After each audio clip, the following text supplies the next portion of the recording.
Hi, everyone, and welcome to Scary Stories. We are your hosts, Skylar and Cameron, and today I will be telling you guys about the history of Halloween. In this podcast, we need to warn you of the possibility of language that may not be appropriate for all ages and may be offensive to some.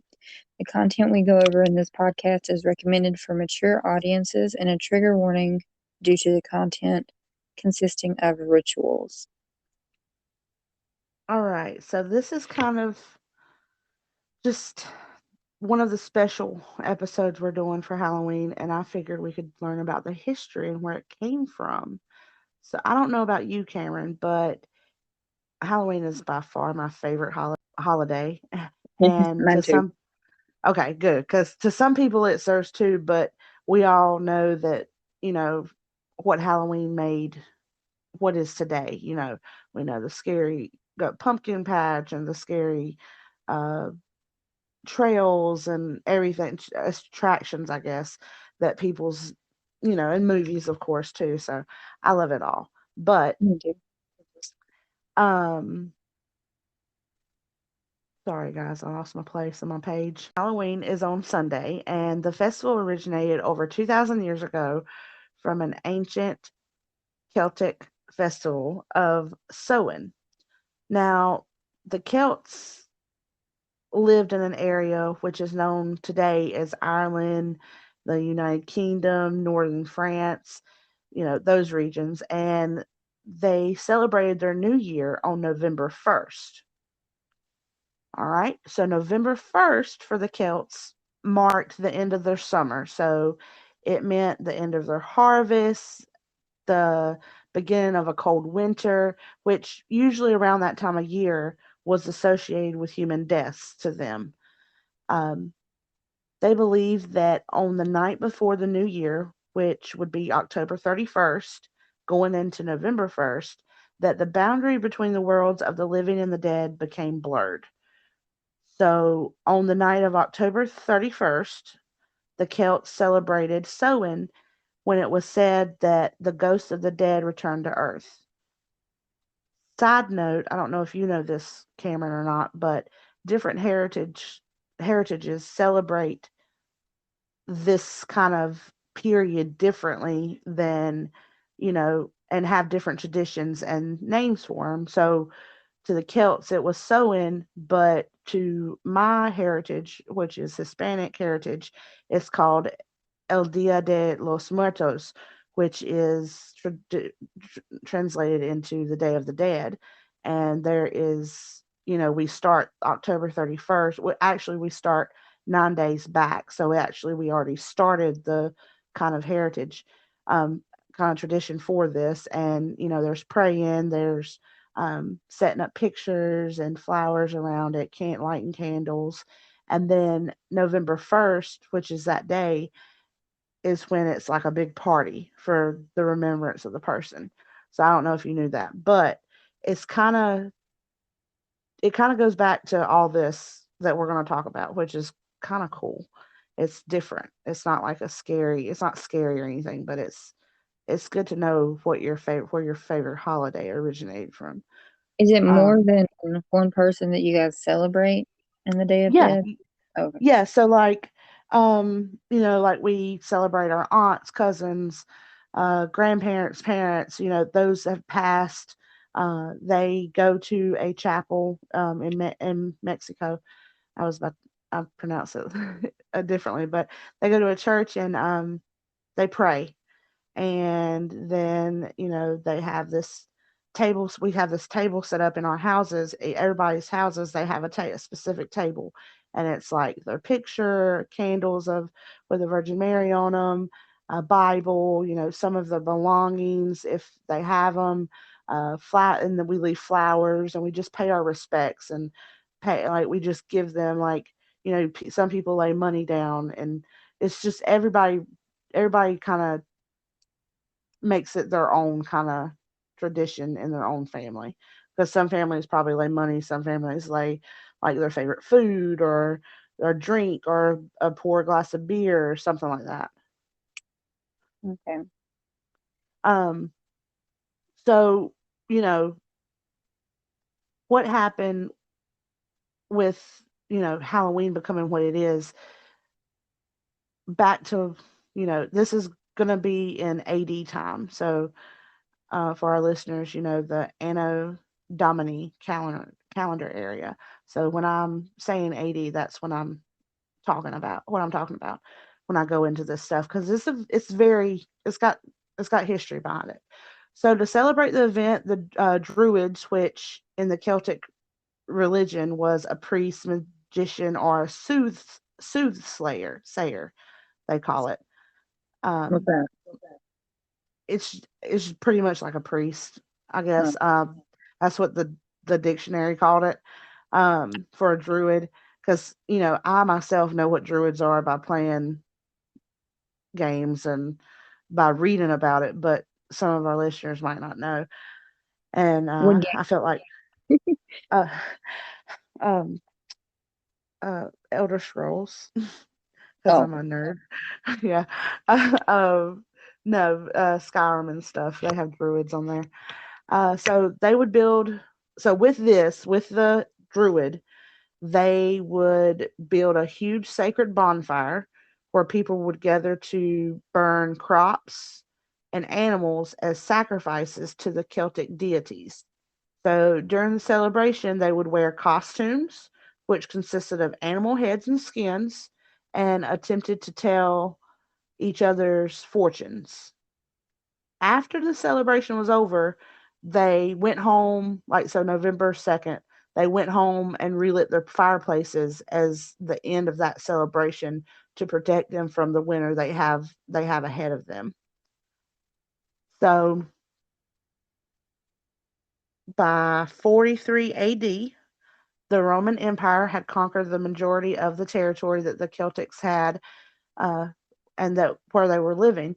In the course of 400 years, they ruled the Celtic lands, which in turn created two more festivals of Roman origin that were combined with the Celtic tradition celebration of the Samhain. So after the merge of, so they took over the Celtics. They said, we've got two festivals. Let's bring these in. So they merged them. So after the merge of the festivals, the first was through, I'm going to butcher this and I apologize to our listeners, but Fruela, a day in late October when the Romans commemorated the passing of the dead. The second day to honor was Pomona, which was a Roman goddess of fruit and trees, and the symbol was an apple. And that, girls and boys, explains the tradition of bobbing for apples that is practiced still to this day. Fun fact. Um, so we're going to skip ahead to May 13th, 600 AD, because all through this time they're still celebrating those two festivals of, bobbing for apples and wearing animal heads, costumes, burning the bonfire. All that stuff is now being done, like at one place. So Pope Boniface V dedicated the Pantheon in Rome in honor of all Christian martyrs, and the Catholic feast of All Martyrs' Day was established in the Western Church. So that's a third one. So remember that. Later, Pope Gregory III explained the festival to include all saints as well as the martyrs, and moved the observance of May 13th to November 1st. So pretty much they're just, back in this time, they're moving everything to November 1st to celebrate the day of anybody who died, any saint, any martyrs, anything. So by Yes, it's a lot of history to think about, because they're doing like 4 or 5 festivals now. They're combining everything. So this is how pretty much Halloween is like getting to be what we know it today, which is pretty cool. Because now we're in the ninth century. The influence of Christian. This is where I kind of I was talking to you about it when we were discussing the topic. This is Mm. where I found out this stuff. So now, by the ninth century, the influence of Christianity has spread into the Celtic lands, and it was there that it gradually blended with older Celtic rites. So their traditions. In 1000 AD, the church then made November 2nd as All Souls Day, which is a day to honor the dead, and is widely believed today that the church was attempting to replace the Celtic Festival of the Dead with a related church sanctioned holiday. That sounds about right. Yeah, exactly. Exactly. So now the celebration of Halloween was extremely, so think back in that time period, like it's extremely limited to colonial New England because of the rigid Protestant belief systems that were in place, and that there was, and Halloween was more common in Maryland and the southern colonies. So we're still in colonies. We're not even states yet. So as Gotcha. the as the beliefs and customs of the different European ethnic groups and American Indians meshed, a kind of a distinct American version of Halloween begins to emerge then. So their first celebrations that were ever recorded were included play parties, quote play parties, which were public events to celebrate the harvest. That doesn't ring a bell. I mean, the Celtics did that. Um, there, there in the celebration, people would share stories of the dead. Oh, hey, ding, ding, ding, and they then and there they would tell each other's fortunes, dance, and sing. It also featured the telling of ghost stories and mischiefs of all kind, i.e., trick or treat. Hmm. Um, yeah, so it's kind of building on. So it I don't know. It's so cool to know that my favorite holiday was actually started in the Celtic lands. So, and I've always wanted to go to Ireland or some of those regions, and that's where I need to go. Um, sorry guys. Anyway, so by the 19th century, autumn festivals, so autumn leaf festivals that we see now, were common, but Halloween was not yet celebrated in everywhere in the country. By the second half of the 19th century, America itself was flooded with new immigrants, and with that flood of immigrants came Irishmen or women from because they were running away from the Irish potato famine that was going on there at that time. Gotcha. And in turn, it helped the country popularize the celebration of Halloween nationally. Now, I could go on with how everything was introduced, but there is a dark side of Halloween. There is a dark side of how Halloween came to be Halloween. Um, so, fun fact: the word Halloween was actually first popularized by a poem by Scottish poet Robert Burns. Now, I'm not going to read the poem because it is very, very, very, very long, and it would make this podcast probably an hour and a half. But if you guys would want to look it up, just Google Halloween by Robert Burns, and it will pop up. So And that's where it's the pretty name cool. came from. That's where the name come from. The word Halloween. How? Yeah. Huh? How? He just created the word? So yeah, so I pulled it up and I'm gonna read a little bit of it, but I pulled it up just in case. Let me get to that page, guys. Okay. So in the beginning it says, the following poem will by many readers be well enough understood, but for the sake of those who are unacquainted with the manners and traditions of the country where the scene is cast, some notes are added to some account because of the principal charms and spells of that night. So it was kind of like a prophecy to the peasantry in the west of Scotland. And the passion of prying into futility makes a striking part of history of human nature in its rude state in all ages and nations. And it may be some entertainment to a philosophical mind, if any such honor of the author with a excuse me. So if pretty much is saying, the remains, it's just unenlightened for most people, but it's philosophical to the philosophical mind. That's why I didn't want to read it all. Um, so like it just talks about, like I said, Scotland and how the peasantry was and the prophecy of it. So it's like it says bout and all, and it has like all those like words that they use to write poems. It's like one of those poems, if you know what I mean. But it goes on for like a page and a half. Oh, okay. But the beginning is, is thought to be a night when witches, devils, and other mischief making beings are abroad, and that's how. And he named it Halloween, so it kind of like took the place of, oh, this is how Halloween should be. So how did he come up with that name?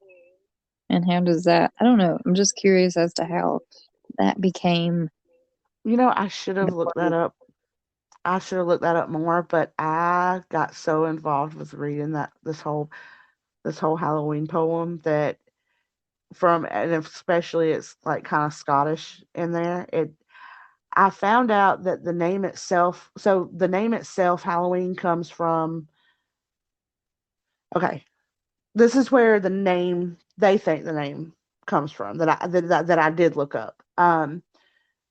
So according to the online etymology dictionary, it is said and it's two words put together. So hollow, so HALLOW, it means holy person, or refers to what I spoke about in the beginning with saints and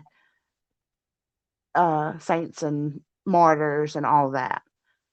The EEN, the last part of Halloween, is part of the word is a contraction of eve or evening before.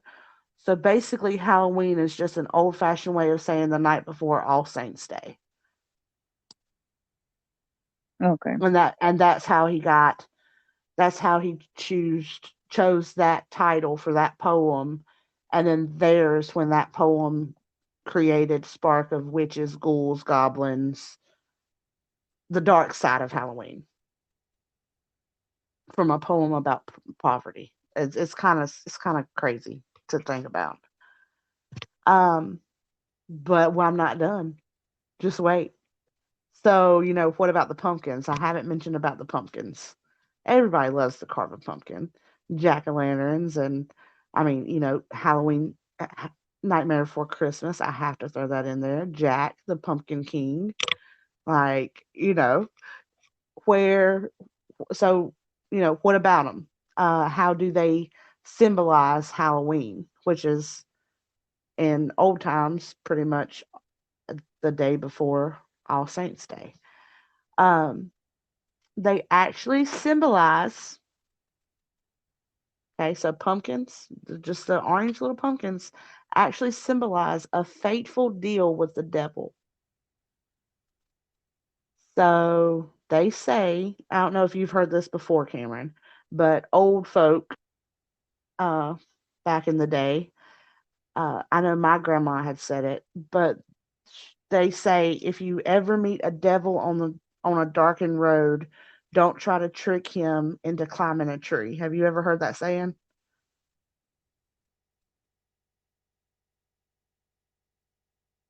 Hello,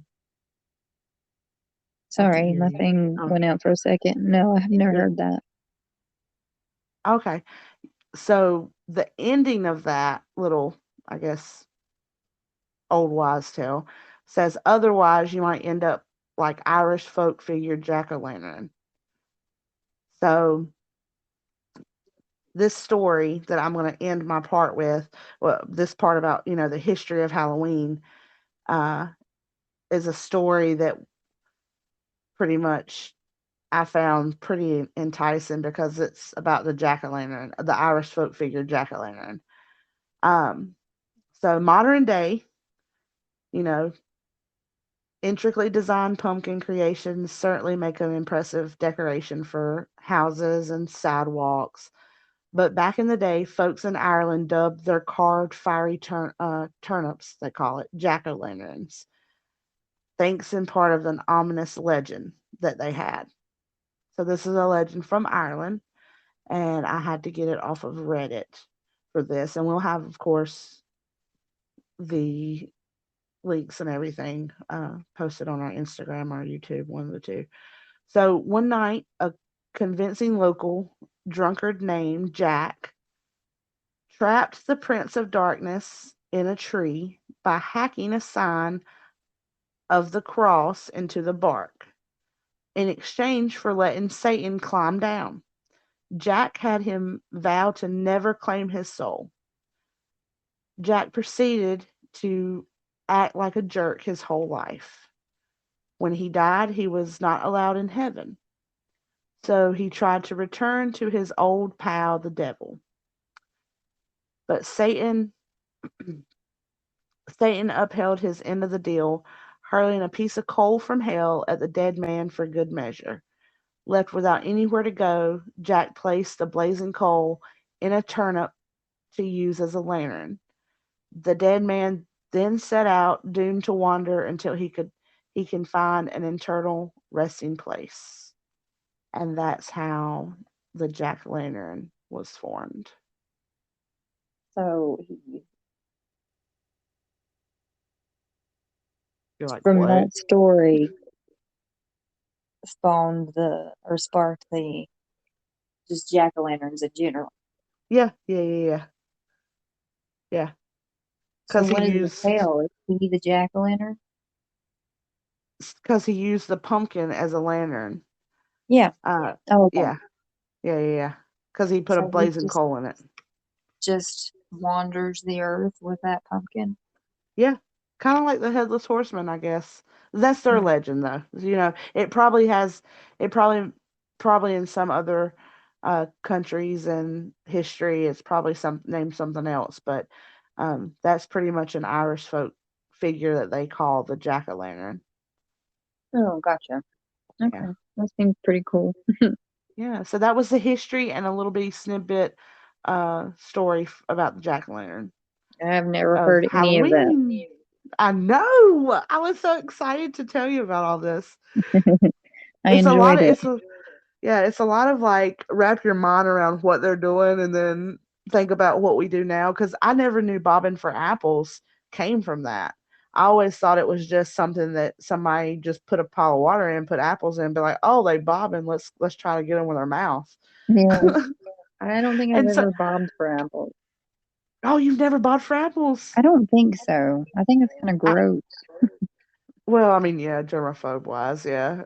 Now thinking about it, but like as a kid, I think they had it. I'm pretty sure they had bobbing for apples at our elementary school festival, Halloween festival. I I'm don't pretty sure they remember. used to do that. They may have, but I don't remember. I probably wasn't allowed to. Probably, yeah, no. My mom and dad would probably be like, "What you doing?" Yeah. But yeah, that was Halloween, guys. Well, that was a great story. Stories. Um, And then what's our so we're gonna do two Halloween episodes because we love Halloween, and I think Cameron's story will be posted here shortly too in the next couple of days. And what's your Halloween story? Mine is the backstory of the Halloween candy tampering. Oh yeah, I'm excited about that. So you get the history and then you get the candy part of it. Yeah, Awesome. Well, exactly. Do you want to go and you want to go off our social media? Yeah. So, we are Moonlit Scary Stories on Instagram, Moonlit Scary on, and then you can email us at moonlitscarystories@gmail.com, or you can message us on either social media platform. We'd love to hear from you guys. Citations will be uploaded to YouTube only.